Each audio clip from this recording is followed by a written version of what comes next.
بسم الله الرحمن الرحيم. عودة مرة أخرى أعزائي المشاهدين لاستوديو دلتا مصر اليوم ليوم الخميس، وزي ما قلت إن احنا هنستعرض مع بعض في هذه الدقائق مستقبل النقابات وخاصة النقابات المهنية في مصر في المستقبل إن شاء الله.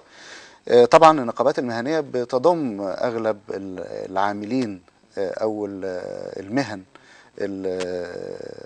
يعني إذا صنفناها بقى أي شكل من أشكال المهن، لكن هناك نقابات عملاقة زي نقابة المهندسين، نقابة المحامين، نقابة المعلمين، نقابة الأطباء، وهناك الكثير طبعا من النقابات المهنية الأخرى، الصحفيين، نقابة المهن السينمائية.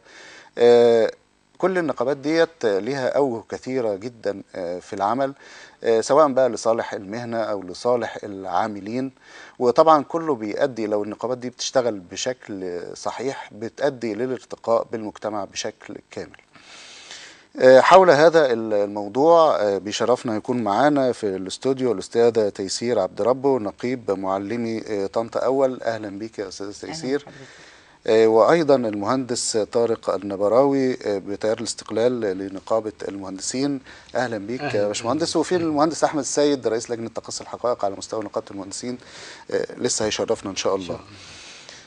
بداية باشمهندس طارق بعد إذنك أستاذ تيسير، يعني احنا طبعا في يناير الماضي تم عقد الجمعية العمومية الطارئة لسحب الثقة من مجلس النقابة السابق، وده كان له أسبابه وإجراءاته أيضا القانونية، وتم بالفعل سحب الثقة. عايز أعرف، يعني برضه هنعيد نفس الكلام يمكن أنا قلته قبل كده، ولكن يعني هل هناك خلل كان ملاحظ في المجلس السابق وكيفية إدارته للنقابة؟ بسم الله الرحمن الرحيم. طبعا في 17/1 هذا كان يوم مشهود في تاريخ الحركة النقابية في مصر، لأن لأول مرة تعقد جمعية عمومية بهذا الحجم وبهذا الأسلوب النزيه وبهذه الإجراءات لتتم سحب الثقة من أكبر تجمع إخواني في النقابات المصرية. طبعا احنا على مدى عامين أو أكثر من عامين اللي هم مضى فيهم المدة السابقة للمجلس الإخواني كان هناك كشف لكل ممارساته. بالتأكيد أن ممارسات المجلس الإخواني كانت ممارسات كلها في غير محلها، وفي غير الإطار القانوني، وفي غير الإطار اللي بيؤدي خدمة نقابية للمهندسين. يعني وانا اللي عايز اكد عليه ان ما تمش سحب الثقه او الاجراء حتى الخاص بسحب الثقه انه عشان هم اخوان على الاطلاق. انما لانهم اخوان فما حاولوا ان يحولوا النقابه الى مقر لجماعه الاخوان. هنا كان خلاف، ولكن الخلاف الاكبر انهم على مدى عامين لم يقدموا اي شيء للمهندس في حياته اليوميه او لمهنه الهندسه اللي بندعي انها تحتاج الى دعم من نقابتهم.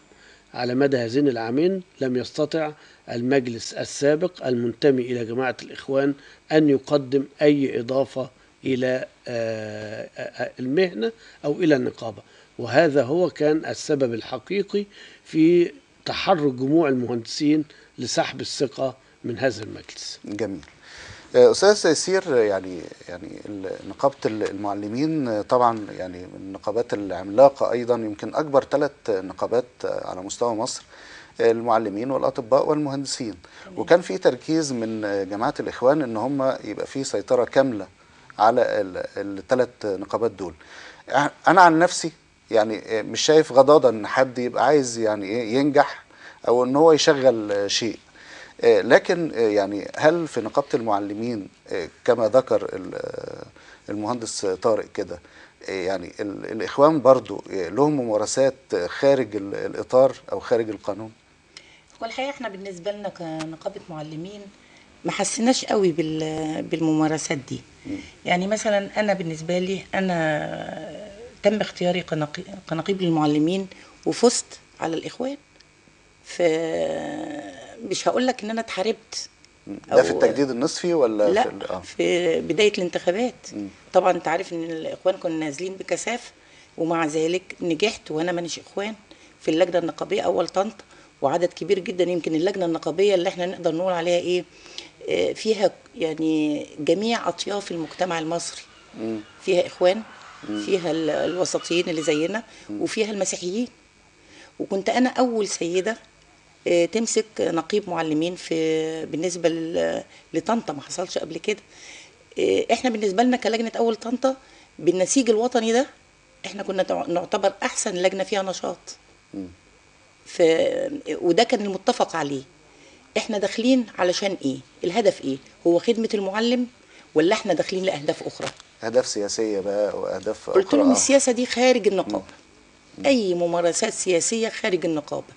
هنا أنا موجودة لخدمة المعلم فقط، وأنتوا أيضا رشحتوا نفسكم وعارفين كويس قوي إن أنت داخل كعضو نقابة لخدمة زميلك المعلم. وده كان متفق عليه والحمد لله تم يعني.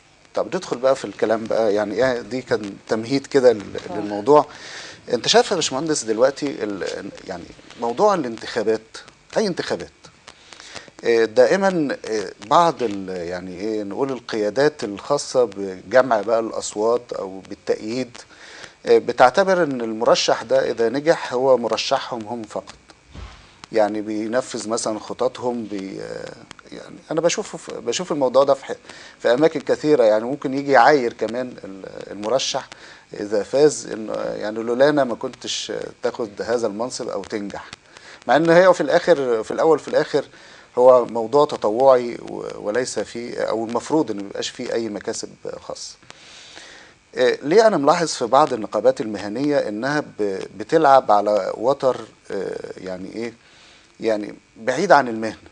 يعني شفنا مثلا في نقابه الاطباء مثلا موضوع الاضرابات، ان هم يفضوا المستشفيات، واحنا يمكن شايفينها حتى في خبر كده لليوم السادس، الاطباء والصيادله ويواصلون اضرابهم لليوم السادس. هل انت شايفه ده من ضمن اصول العمل النقابي ان يبقى فيه اضراب تام؟ حضرتك نتكلم على الإضراب. طبعا في حالة أولا الإضراب أحد الوسائل المشروعة للتعبير عن الرأي، وهنا الإضراب مفترض أن يكون مشروط بألا يسبب مشاكل أو صعوبات على المواطنين، وبالتالي فإن الزملاء في الأطباء أو الصيادلة عليهم أن هم يوازنوا ما بين حقهم المشروع في أن هم يضربوا عن العمل، وفي نفس الوقت ألا يحرموا المواطن من الخدمة الطبية الأساسية اللي هو بيحتاجها واللي هم مفترض أن يقدموها له. وطبعا هذه عملية إنسانية لا يمكن ولا يجب أن تتأخر. ففي حالة الأطباء هناك يعني شعرة ما بين الاثنين، حقهم وحق المواطن. مفترض أن النقابات لما تلجأ للإضراب ده يكون آخر إجراء ممكن يتم. يعني أنا أتصور وأنا مرشح لنقابة المهندسين أنه عندنا مجموعة هائلة من المطالب المهندسين محتاجينها. سنتقدم أو سنعمل بكل الوسائل. طبعا بعد إذن حضرتك بس نطفي الموبايل اللي حضرتك نسيتيه على ما أعتقد. اتفضل يا باشمهندس، اتفضل يا باشمهندس. أتصور أن احنا كمهندسين لنا مجموعة من المطالب من الدولة بالتأكيد سنطالب بيها وسنصر عليها وسنصر على الحصول عليها. الإضراب أو الدعوة للإضراب ده آخر حاجة ولا يجب أن نصل إليها يعني إلا إذا تعثرت كل الطرق.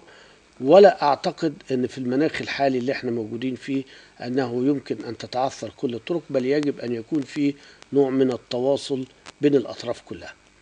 دي الرؤية الحاكمة لنا كعمل نقابي. حق الإضراب أحد الحقوق المشروعة، ولكن اللجوء له لأنه يسبب أضرار للآخرين يجب أن يكون محاط بتعسف شديد من الدولة، بإجراءات من الدولة غير مقبولة، حاجات بهذا الشكل. أما طالما أن الحوار ممتد فيجب ألا نصل إلى هذا الموقف. جميل. أستاذ تيسير، بالنسبة لنفس السؤال، يعني هل النقابة، يعني إيه دور النقابة من وجهة نظرك؟ دورها بالنسبة لإيه؟ بالنسبة ولا بالنسبة للمجتمع؟ ولا بالنسبة للمجتمع وأيضا بالنسبة للمنتمي للنقابة.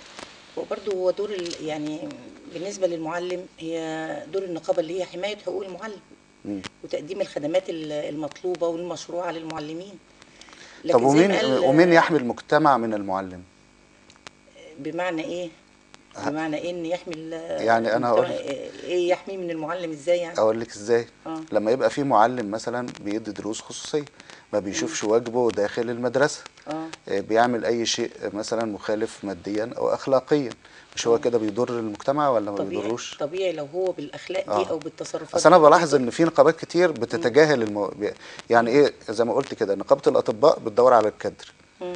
وفي اطباء ممكن يعملوا كوارث ما بنشوفش حاجه، يعني واخده اه بال حضرتك؟ اه الكلام ده برضه هقوله للباشمهندس، لان في مم. برضه بنلاقي حاجات ممكن تبقى هندسيه وممكن لسه شايفينها النهارده.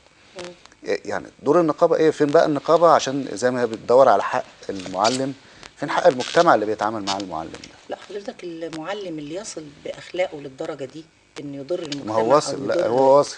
لا حاليا مشكله اه الدروس الخصوصيه دي هي مشكله متشعبه، مش مشكله معلم فقط، ده مشكله ولي امر ومشكله مجتمع وليها جوانب كتير.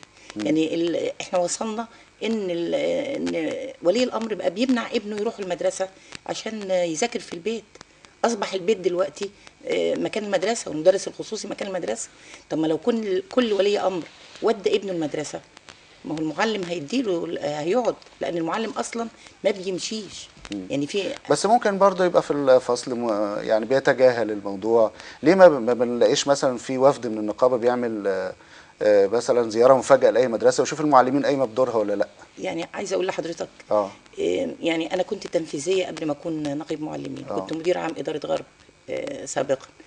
كان عندنا لجان متابعه، انا والاستاذه مديره الاداره الحاليه، المدير العام الاستاذه مها الشربيني، نفس الدور اللي انا كنت بقوم بيه هم بيقوموا بيه، وفي لجان متابعه وفي موجهين وفي كل حاجه. المدرس قاعد في المدرسه، قاعد. ما هو فين انا الطالب؟ انا مش عايز يعني ايه البادي هو يعني انا عايز فين المنتج بقى، فين الحاجه ما هو فين اللي هو الطالب اللي انا بيديها؟ ما هو مم. الطالب ده هو المنتج بتاعي. فين الطالب ده علشان اقدر اقوم بشغلي وبمهام مهنتي علشان يطلع لي المنتج السليم. يعني احنا لو ودينا اولادنا وقعدوا في المدرسه، المدرس هيقوم بدوره طبعا بشكل طبعا. كامل. اصل هو اصلا قاعد، ودلوقتي ما فيش حاجه اسمها مدرس. كان زمان مدرس يدي حصه ويمشي. طب انت شايف الحل ايه يعني؟ يعني من وجهة برضو نظر نقابية، ولا اه انت ممكن تبقى بعد كده، معلش انا بتكلم بمنتهى الصراحة، لا واتكلم برضو اتفضل، باشمهندس طارق بمنتهى اتفضل. الصراحة، خايفة على الاصوات بعد كده عشان لما تترشحي في النقابة، لو انتوا عملتوا اي اجراء ده اي حد بيدي دروس مثلا، او وقفتوا اه قدام المدرسين اللي هم اه بياخدوا من جيوب الناس بشكل بشع، اه ومليارات على يعني في مصر دول لو توجهوا للتعليم بشكل اه جاد، تمام. ممكن نرتقي بالمدرس والطالب كتير كتير. اتفضل. لا انا بالنسبه لي انا مش خايفه من الاصوات، لان ان شاء الله دي هتكون اخر فتره بالنسبه لي، يعني هي الاولى والاخيره.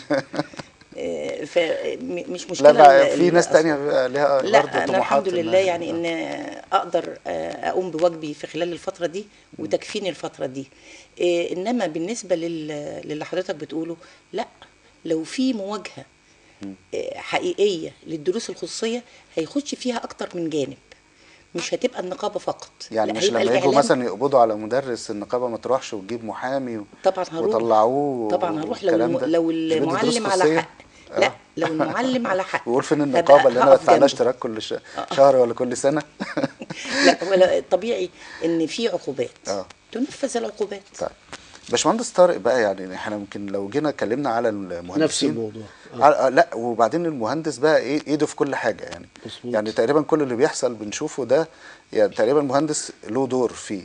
النهارده انت سمعت عن حادثه اسكندريه الخاصه بجرين بلازا لما في سور وقع جوه هذا المكان، ووقع وموت 6 انقطاعات التيار الكهربي، انهيار بعض العقارات، هبوط في بعض الطرق، حوادث سكك الحديد. طبعا كل ده داخل فيه ايه؟ داخل فيه مهندسين. اكيد. يعني اشياء كتيره جدا يعني. طبعا في بقى ادوار تانية يعني للنقابه، لكن انا عايز اعرف الدور الرقابي الرقابي يعني زي لنقابه المهندسين. الأستاذة تيسير كانت بتتكلم في قضايا، هي قضايا متشعبة، ويدخل فيها مسؤوليات خارج مسؤولية المهندس أو المدرس أو الطبيب. يجب ان احنا يعني نفرق بين الحاجات دي. عندما يكون هناك في خطأ مباشر من المهني سواء كان مهندس او غيره على النقابة بغض النظر عن الجهات الاخرى اللي هتحاسبه، النقابة يجب ان يكون ليها، كل نقابة عندها لائحة تأديب، يجب ان تطبق لائحة التأديب، لان هنا احنا بنتكلم عن مهنة الهندسة. انا النهاردة لما في زميل مهندس يخطئ بإهمال، إذا حوسب يكون هناك ده لصالح المهنة، ويجب أن الحساب جزء منه يكون من نقابته. فهذا الموضوع موضوع ما فيهوش مناقشة. إذا كانت النقابة بتسعى دائما أن هي تقدم خدماتها لعضوها وتقدم كل ما يمكن أن هو يحقق مطالبه المشروعة، عندما يكون في خطأ من هذا الزميل للمهنة يجب أن النقابة تكون قادرة وفقا لقانونها بأنها تقوم بعملية التأديب. وده موضوع أعتقد أن طب الصحافة شكل التأديب بيبقى عندنا أشكال كتيرة للتأديب قد تصل إلى وقفه عن العمل عن ممارسة المهنة.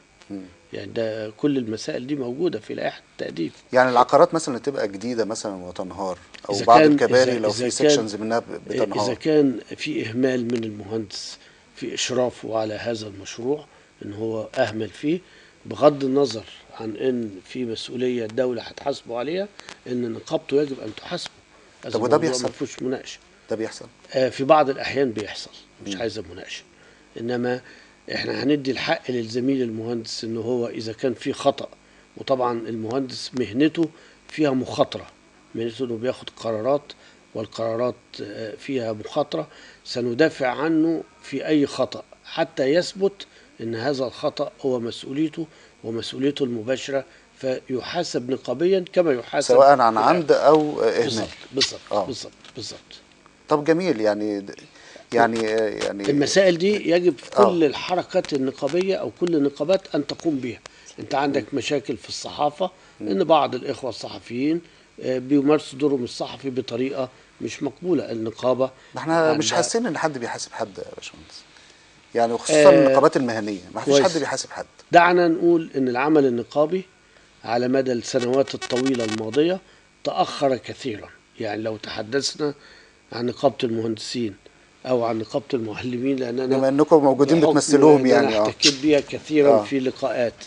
الاثنين ما عندهمش عمل نقابي لسنوات طويلة. نقابة المهندسين قعدت تحت 17 الحراسة. سنة حراسة وسنتين مع جماعة الإخوان، يعني 20 سنة ضيعة من عمر نقابة المهندسين. فلا يمكن ان احنا ندعي ان في ممارسات ما تمتش.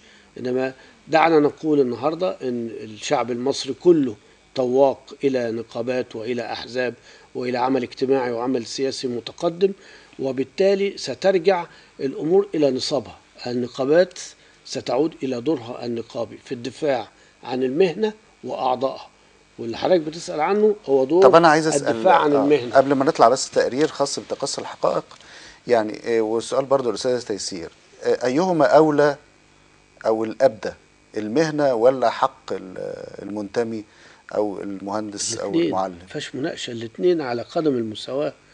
المهنه ده حق المجتمع، وبدون ان المهنه ما ترتقي اعضاء المهنه مش هيرتقوا بل هيتراجعوا، كما هو حادث في جزء كبير النهارده في مصر. المهنه اذا ارتقت كل الناس هترتقي معاها. هتعلى معاه. إذا نقابة المهندسين اهتمت بالمهنة بالتأكيد المهنة إذا ارتقت عضو النقابة المهندس هيتحسن أوضاعه وتتحسن أحواله وترتقي قدراته. فهي مسألة ما فيهاش مناقشة. النقابة دورها محدد، المهنة ورعاية أعضائها. وانت برضو هي متفقه كده مع زي ما المهندس الباشمهندس طارق؟ بيقول، هي منظومه متكامله. لكن انتوا بتدوروا على المهنه الاول ولا بتدوروا على الخدمات هو زي ما حضرتك الخاصة برضو بتقول، انا اولا كنقابيه بدور على خدمات المعلم، ده اولا. اما المهنه فهو اوريدي هو مهني، معلم، شغلته معلم، خريج كليه التربيه مهنته معلم، فهو اصلا بيمارس مهنته.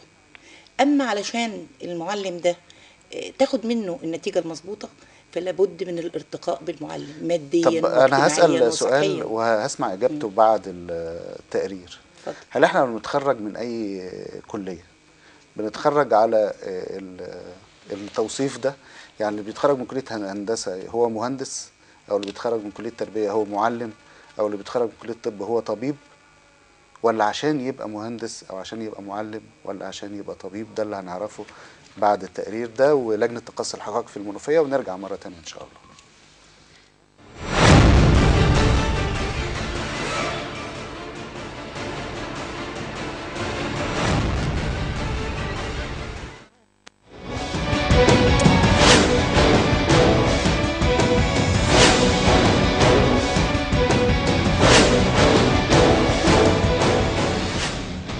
بعض المخالفات في بعض الموظفين في النقابة كانوا شغالين بدون عقود وبيقبضوا بقالهم فترة كبيرة. في بعض المبالغ صرفت بعد يوم 17 اللي هو يوم سحب الثقة. ايه؟ النقابة الفرعية ولا؟ النقابة الفرعية. بعض التعديلات في قرارات مجلس النقابة مثلا تم تعديلها بعد يوم 17. بعض المخالفات في الحجز في الابراج، برج اشمون وبرج شبين، يعني كان ما الناس حاجزه واتنزلت المفروض بيطبق عليهم اللائحه بالغرامه وياخد الاحتياطي، ما اخدش الاحتياطي، فتمت يعني اختيار ناس عن طريقهم، يعني ادوهم الشقه اللي الناس نزلت عليها. الاجتماع النهارده بتاع النقابه كان عشان عرض تقرير لجنه تقصي الحقائق عن الفتره السابقه لعمل المجلس السابق للنقابه. بعد سحب الثقه من المجلس السابق للنقابه تم البحث في الملفات اللي كانت معروضه قدامه، ووجود بعض الحقائق كان لابد من عرضها على العموم لعرض وجهه النظر. وكنا في انتظار وجود اي حضور من المجلس السابق، مجلس الاعلى وليس المجلس الاعضاء، للرد، ولكنهم رفضوا الحضور. ونتمنى ان الموضوع يكون وصل للناس بالصوره المثلى، ما يكونش وصل للناس بطريقه ان احنا بنحاول نفضح بعض. لجنه تقصي الحقائق كانت بتعرض، اللجنه دي بتعرض النتائج اللي توصلت لها، وتوصلت لان في مخالفات كتير. المخالفات دي منها طبعا راحت النقابه العامه واتعرضت على النائب العام عشان يبت في المخالفات دي، ويشوف لو في مخطئ يتحاسب، ولو في حد يعني يتبرأ ذمته يعني نرجع الحق لنصابه. في مخالفات ماليه واداريه وحاجات مخالفات تانية برضو تتعلق بحقوق موظفين كانوا هنا، فكل يشوفوا بقى اللي يرجعوا الحق لنصابه. الاستراحه دي يعني انا يتهيألي ان مفيش مهندس، القانون بتاع نقابه المهندسين ما نصش على ان يبقى فيه استراحات، بل بالعكس انه نص انه يبقى نقيب المهندسين قاعد مقيم في المدينه اللي فيها عشان يقطع الباب، ان ما يبقاش فيه مجال ان يبقى عايز استراحه، عايز وسيله تنقل، عايز حاجات من دي. اللجنة النهاردة كانت بتطلع مخالفات عن الفترة اللي فاتت للمجلس نقابة المهندسين بالمنوفية. احنا لجنة تقصي الحقائق اشتغلت الفترة من 10 فبراير الماضي لحد 10 مارس، بس عشان دي الوقت وعشان الفترة الانتخابية الفترة الجاية انهينا عمل اللجنة النهاردة. والنهاردة كنا بعتنا تقرير عن المخالفات المجلس الأسبوع الماضي، والنهاردة نبعت باقي التقرير. والمخالفات النهاردة بجد كانت ضخمة جدا وكتيرة جدا يعني، فالنقابة العامة هتتخذ الإجراء المناسب ومن ثم هتوجه للنيابة العامة.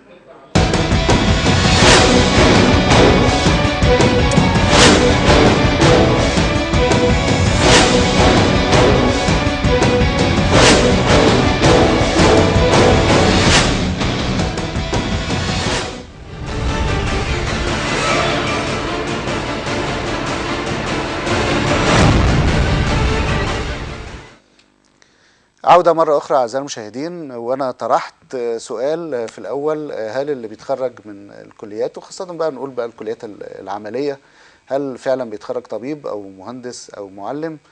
هعرف إجابته من المهندس طارق النبراوي.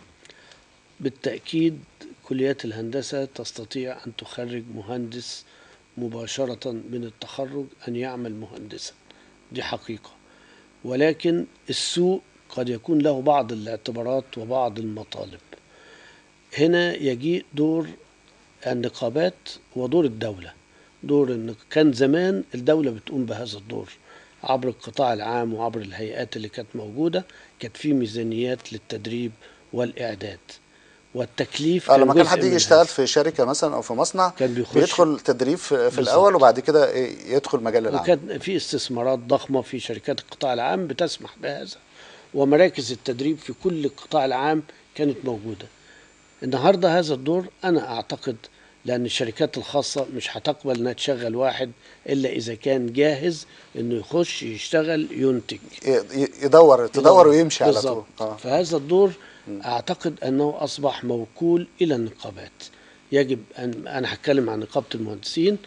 أعتقد وهذا جزء من مشروعنا وبرنامجنا لانتخابات النقابة التدريب، إعداد المهندس حديث التخرج إلى العمل، تنمية قدراته لتكون متطابقة مع احتياجات سوق العمل.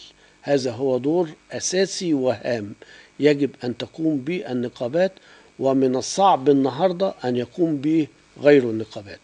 يجب أن تكون هناك اعتمادات مجزية لهذا البرنامج، برنامج رفع الكفاءة وبرنامج الإعداد وبرنامج التدريب المستمر.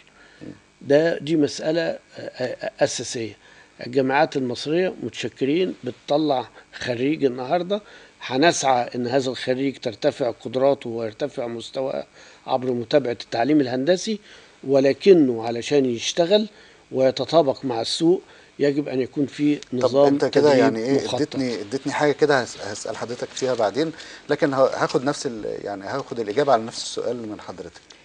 وبرضو نفس المطالب ولا ده بيتحقق فعلا؟ لا حضرتك كليه التربيه بتؤهله ليكون معلما وفيها التخصصات المختلفه للمهنه. هو بياخد تربيه عملي في الجامعه وبيدرب اثناء ما هو في الكليه. بعد التخرج لما بيبدا في الحياه العمليه بقى كمعلم، في تدريبات اخرى بياخدها عن طريق الاداره التعليميه، وفي ايضا تدريبات بتقوم بها النقابه. بس النقابه بيكون دورها فيها يعني نقول عباره عن ايه؟ عن ندوات، عن مؤتمرات، عن مثلا دخلنا في حته التطوير التكنولوجي ودخلنا التدريب على الكمبيوتر على قد ما بنقدر يعني. فده بيكون دورنا اللي هو التدريب الى حد ما، انما التدريب الاساسي بيكون دور وزاره التربيه والتعليم. طب انا هضطر اطلع لفاصل عشان هينضم لينا المهندس احمد السيد رئيس لجنه تقصي الحقائق على مستوى النقابه العامه نقابه المهندسين. فاصل ونعود مره اخرى ان شاء الله. نعود مرة أخرى أعزائي المشاهدين لاستوديو دلتا مصر اليوم ليوم الخميس، وما زال نقاشنا حول مستقبل النقابات المهنية في مصر. وطبعا إذا كنا النهاردة بنتكلم على نقابتي المعلمين والمهندسين، لكن ده بينسحب طبعا على بقية النقابات المهنية في جمهورية مصر العربية.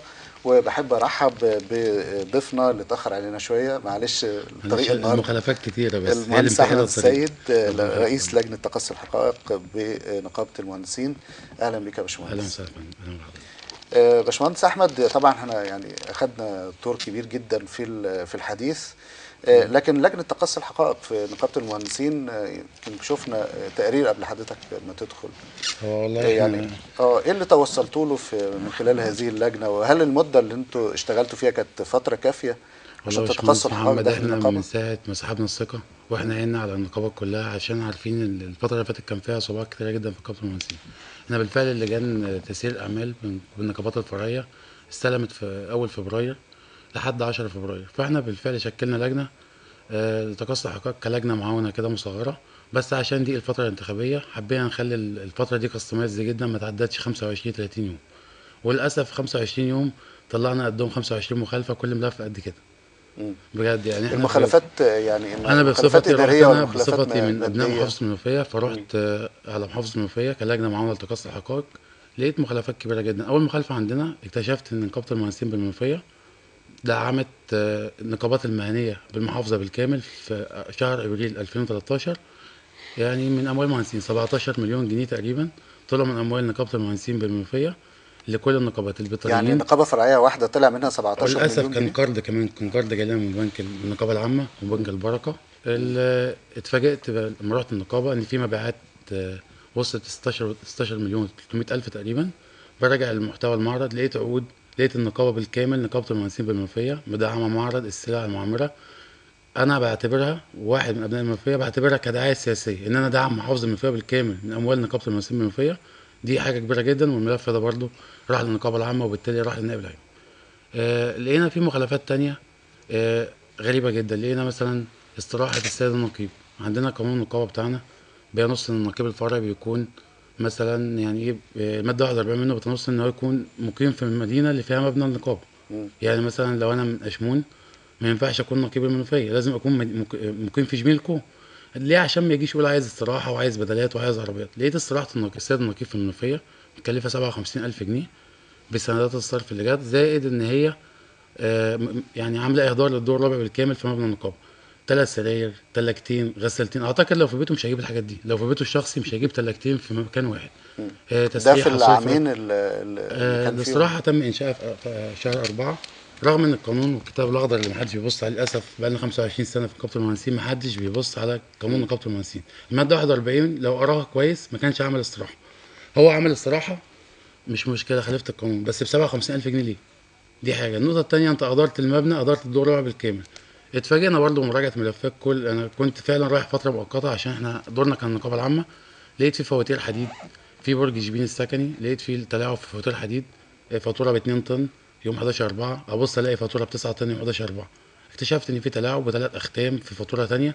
وبالتحقيقات كل حاجه رصدناها بالمستندات وبالتحقيقات وبالادله وبالشهود، اكتشفنا ان في تلاعب مثلا في فاتوره. احدى الفواتير اللي اكتشفتها فيها 37,000 جنيه فرق.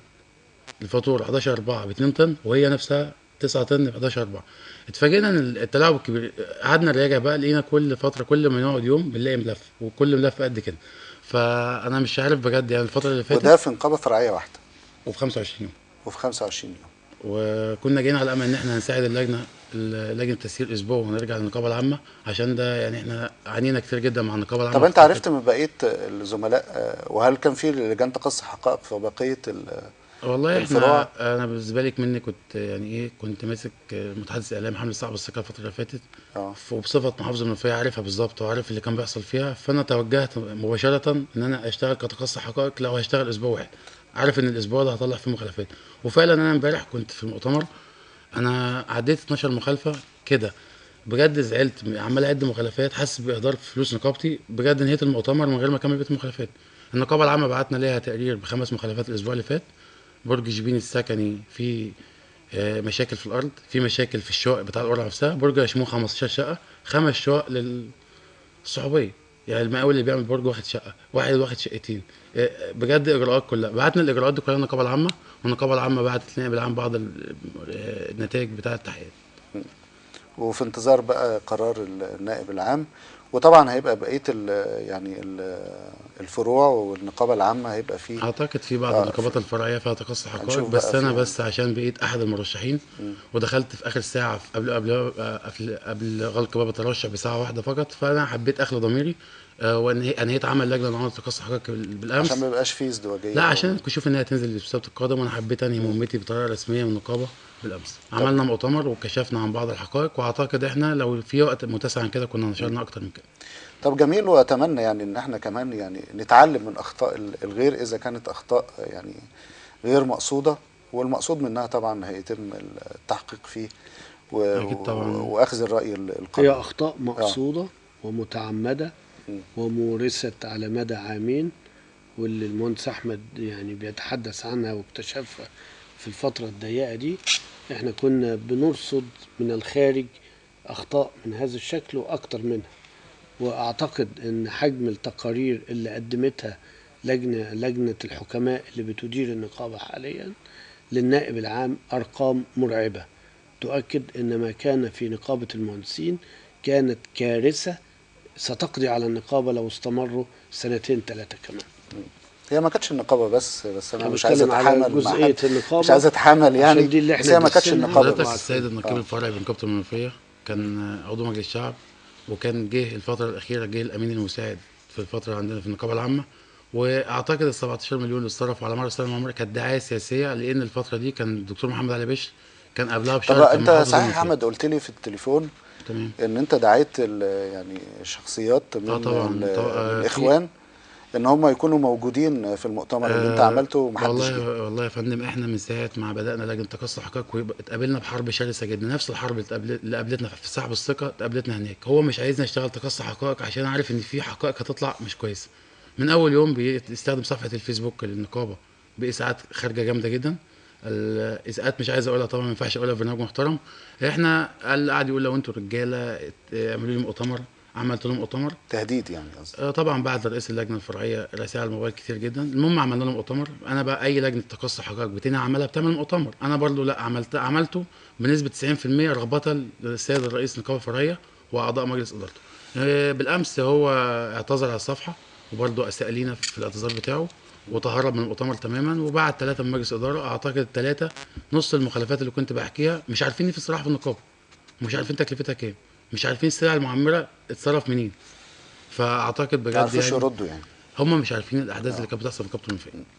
طب نرجع بقى لدور النقابات، وعايزك بقى يا باشمهندس احمد يعني ايه تبقى معانا في الوقت القليل اللي باقي وانت اللي اتاخرت.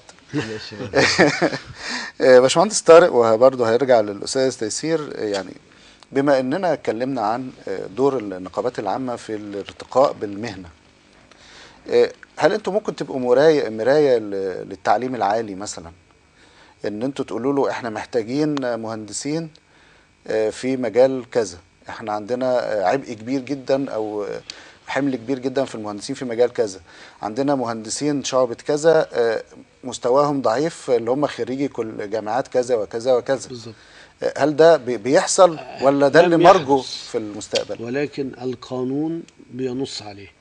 نقابة المهندسين زيها أي نقابة أخرى، دي القضية الأساسية ليها في الدفاع عن المهنة وعن أعضاء. نقابة المهندسين مفترض أنها بتستشعر احتياجات السوق من التخصصات المختلفة، وبالتالي لها علاقة قانونية بينها وبين المجلس الأعلى للجامعات. هذه العلاقة تمكنها وتمكن المجلس الأعلى للجامعات من تحديد الأعداد والاختصاصات المناسبة.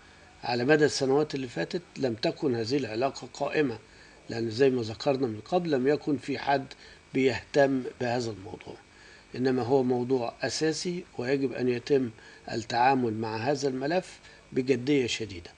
وأنا سأذكر المشاهدين إحقاقا للحق أن أول واحد تدخل في هذا الموضوع كان الدكتور حمدي السيد نقيب الأطباء الأسبق، لما كان عمل تحديد وطلب تحديد لأعداد المقبولين بكليات الطب، وأصر عليه وخاض حربا مع الدولة في هذا الموضوع. هذا دور نقابي سليم 100%. عدد اللي هم يقبلوا سنويا، عدد التخصصات، ايه هي التخصصات الجديدة. يعني احنا يوميا بنلتقي بزملاء مهندسين استشاريين على أعلى مستوى بيتحدثوا عن ان في تخصصات مفتقدة ومستحدثة لأن جدت حاجات جديدة غير اللي كانت في القانون اللي بيتكلم عليه المهندس أحمد. القانون ده قانون من سنة 74.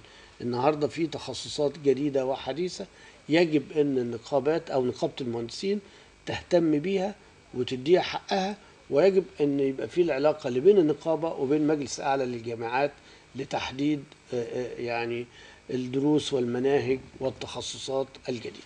جميل. هل ده بينسحب على نقابة المعلمين؟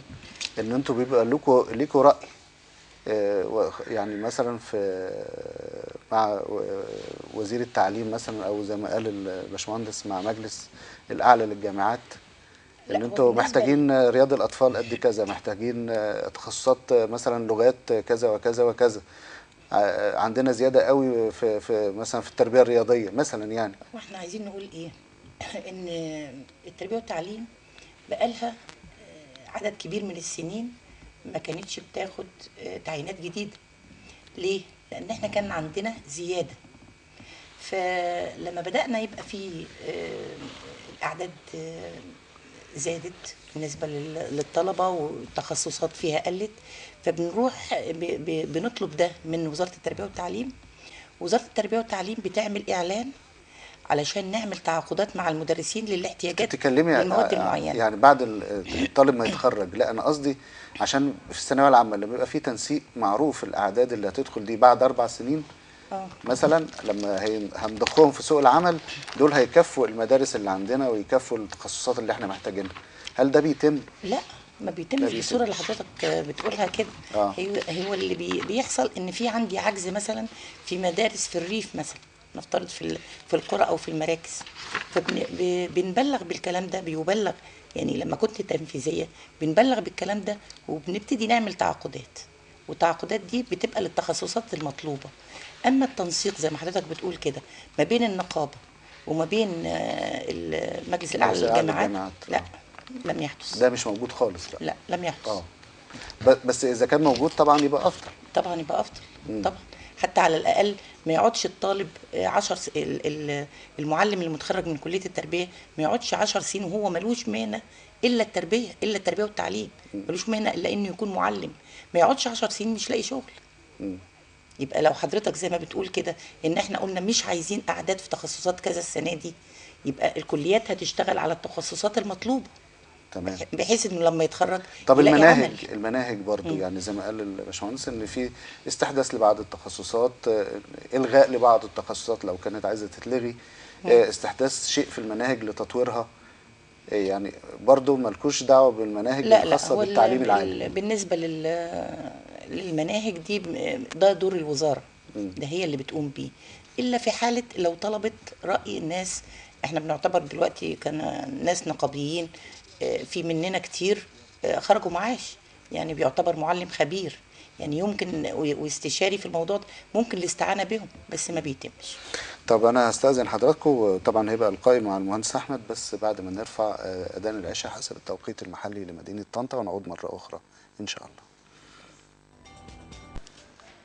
عودة مرة أخرى أعزائي المشاهدين لدلتا مصر اليوم ليوم الخميس ومستقبل النقابات المهنية في مصر.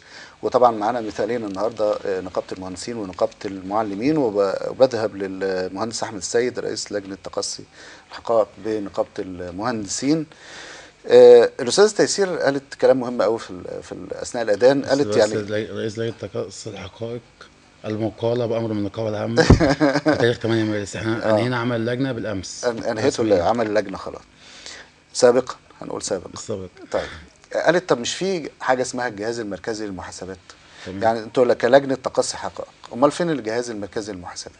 والمهندس طارق قال كلام خطير برضو، يعني قول انت فين الجهاز المركزي والمهندس طارق يكمل الكلام. لا هو بالنسبه للجهاز المركزي احنا في فتره مؤقته. اولا احنا دلوقتي ما عندناش جمعيه عموميه، الجمعيه العموميه هتبقى هي الانتخابات الجايه، فموضوع الجهاز المركزي ممكن يتباطأ شويه، يعني لسه المدير لا فيما سبق، يعني اصل فيما سبق يعني المجلس اللي قبل كده بقى له سنتين يعني فيما سبق الجهاز المركزي في 2013 بالنسبه لنقابه المنوفيه تقريبا 2012 رصد مخالفات كثيره جدا، بس انا يعني منها ان هو اشتروا قطعه ارض لبرج جبين الكوم اللي هي عباره عن 520 متر مربع بالامر المباشر، لا بالاعلام في 2 جريده ولا ولا ولا ولا. برضو منها ان العقد الابتدائي بتاع الارض العقد ما اتسجلش، بس المخالفات دي حديثه اللي هي انا بتكلم فيها لسه الجهاز المركزي يعني مثلا لما تلاقي فاتورتين حديد في نفس اليوم ب 2 طن و9 طن دي تروح نيابه. انا لسه استنى جهاز مركزي، معلش في حاجات برضو اعتقد الجهاز المركزي ممكن في اوراق ممكن يعني تبقى خافيه عنه. بالنسبه للجهاز المركزي العام الماضي كان لنا مشكله معاه كنقابه مهندسين. احنا في الجمعيه العموميه في مارس 2013 بالنقابه العامه احنا الجمعيه الميزانيه لم تعتمد، لم تراجع من الجهاز المركزي وتم اعتمادها في الجمعيه العموميه. ازاي يعني؟ ازاي يا باشمهندس؟ المهندس طارق النبراوي يعني ازاي انها تعتمد من جمعيه عموميه والجهاز المركزي كده بتنكئ الجراح يعني ما هو لازم عشان نعرف الحقائق. في 1/3/2013 عقدت جمعيه عموميه اللي هي السنويه العاديه، وكان جزء من او الجزء الرئيسي في جدول اعمالها هو مناقشه الميزانيه عن العام السابق وموازنه العام الجديد. فوجئنا عند بدء مناقشه الميزانيه ان ممثله الجهاز المركزي للمحاسبات بتعلن ان الميزانيه وهي ميزانيه ضخمه سلمت ليها قبل عقد الجمعيه ب 48 ساعه، وبالتالي في استحاله ان تتمكن من مراجعتها، وبالتالي بتطلب من الجمعيه عدم اقرار الميزانيه وفقا للقانون لحين ان يقدم الجهاز المركزي ملاحظاته عليها، وطلبت تاجيل مناقشه الميزانيه. فما كان من السادة الحاضرين والمجلس وكلهم منتمون أو كلهم منتمين إلى جماعة الإخوان بالتصدي للجهاز المركزي واعتماد الميزانية بشكل غير قانوني وبدون مناقشة. في هذه اللحظة تقدمنا مباشرة بشكوى لرئيس الجهاز المركزي للمحاسبات السيد المستشار هشام جنينة شكوى رسمية وموثقة، وللأسف لم يتخذ أي إجراء في هذا الشأن. احنا عايزين نعرف برضو السيد المستشار هشام جنينة، يعني ايه في بعض الاشياء كده عليها علامات استفهام كثيرة جدا، وممكن ناس كتير اثاروا بعض هذه علامات الاستفهام، ومنها طبعا يعني ايه زي ما قلت اعتماد حضرتك ميزانية اعتمادات الميزانية 2013 2012 الموضوع 2013 ده اعترضنا عليه قبل كده اللي هو كتير. تغاضى عنها اعترضنا السيد عليه كتير المستشار جدا، هشام جنينة. وحتى في احدى القنوات الفضائيه برضه اتكلمنا عن الموضوع ده. وميزانيه نقابه المهندسين العامه 2013 لحد دلوقتي مش عارفين مصيرها ايه. فنتمنى ان الجهاز المركزي اساسا يرد علينا في الموضوع ده، عشان في دعوه المهندس طارق كان اختصاصهم فيها في 2013. اعتقد ان النائب العام هو اللي هيبقى تحريكه، يعني تحريك هذه الموضوعات تبقى اسرع، هذه ويلزم الجهاز المركزي في اتمنى، لانها ميزانيه بمليار و700 مليون. المخالفات الأخيرة اللي ميزانية بيتكلم عليها المهندس أحمد واللي قدمت للجنة الحكماء، أعتقد أن السيد النائب العام لابد أن هو سيأخذ فيها قرارات في فترة قصيرة قادمة. طيب أنا للأسف وقتي انتهى، وآخد من حضراتكم كلمات أخيرة الأستاذ تيسير. يعني تقولي إيه للمعلمين بما إنك يعني مسؤولة عنهم في النقابة، في كلمات قليلة جدا. هو أنا بالنسبة للمعلم أنا عايزاه يتنموا في تنمية مهنية. يعني عايزة المعلمين دايما يكونوا حريصين على إنهم يحضروا التدريبات وإنه يطور نفسه. وبرضه عايزين حتة الدروس الخصوصية دي نحد من حدة الدروس الخصوصية على قد ما نقدر، بس ده برضه متوقف على ان احنا نهتم بالمعلم ماديا واجتماعيا وصحيا. ما احنا لو وقفنا دروس خصوصية الفلوس دي هتروح له، ما تقلقيش فيها. باشمهندس طارق، تقولي للمهندسين باشمهندس احمد، تقولي للباشمهندسين الشبان بقى في انا بقول لمهندسين مصر كلهم، خاصة انتوا داخلين على انتخابات احنا الشهرية. سحبنا الثقه مش من مجلس السابق فقط، احنا سحبنا الثقه من 20 سنه تدمير في نقابه المهندسين المصريه. احنا نتمنى كل مهندسين مصر الفتره الجايه يكون عندهم انكار ذات، وينزلوا ويبعدوا كل المجموعات الفئويه اللي بتخش نقابه المهندسين تخرب فيها، ويجيبوا مجلس نقابه محترم عارف يعني ايه مهنه، عارف يعني ايه نقابه، عارف يعني ايه حقوق مهندس. احنا كل اللي بنتمناه من كل المرشحين، احنا مش عايزين غير 3 مواضيع معينه: نقابه المهندسين مع الدوله المصريه، نقابه المهندسين تكون نقابه الكترونيه مطوره وبقانون غير القانون المعيب اللي بقاله 40 سنه، نقابه المهندسين وحقوق المهندس المصري، البطاله، الكادر الخاص، الاسكان، كل الامور اللي احنا بنتمناها. نتمنى برضو المهندس المصري يساعد ان هو ينزل الانتخابات ويجيب لنا مجلس قوي يحافظ علينا الفتره الجايه ان شاء الله. باشمهندس طارق النبراوي، تقولي بقى لعموم المهندسين على مستوى مصر. بأكد بقى طبعا على كلام المهندس أحمد، وأعتقد أن نقابة المهندسين في عصر جديد، مصر جديدة إن شاء الله. ستكون هذه النقابة بفضل أبنائها اللي هم استطاعوا أن هم مع الشعب المصري ينهي فترة صعبة. أعتقد أننا قادرين على أن تكون النقابة الجديدة نقابة معبرة عن الجميع ومندفعة إلى الأمام إن شاء الله يا فندم. وبنشكر برضو بعد إذن حضرتك الزملاء الأعزاء من شباب الغربية اللي هم يعني معانا وبيساندونا دايما، وبقدم لهم كل شكر والدلتا كلها ان شاء الله. شكرا. بشكر الاستاذ تيسير عبد ربه نقيب معلمي اول طنطا، شكرا جدا يا فندم. المهندس احمد السيد رئيس لجنه تقصي الحقائق بنقابه المهندسين، والمهندس طارق النبراوي تيار الاستقلال لنقابه المهندسين. وبشكر حضراتكم. وليا بس عتاب في اخر الحلقه، السيد المحافظ الغربيه، لما حضرتك في مشكلة عندنا في الغربية خاصة بالتعدي على أملاك الدولة ونكلم حضرتك تقول أنا مش هقدر أتداخل، بما أنك كنت وافقت قبل كده بس ما كنتش فاكر إنها قناة الدلتا. فإحنا لنا عتاب عليك وحق عندك إن أنت لازم ترد على هذه الشكاوى، وفي تعدي وسرقة لمال الدولة. كنا عايزين نكلمك في هذا الموضوع لكن حضرتك رفضت. بشكر حضراتكم وعلى وعد بلقاء قريب إن شاء الله. شكرا وإلى اللقاء.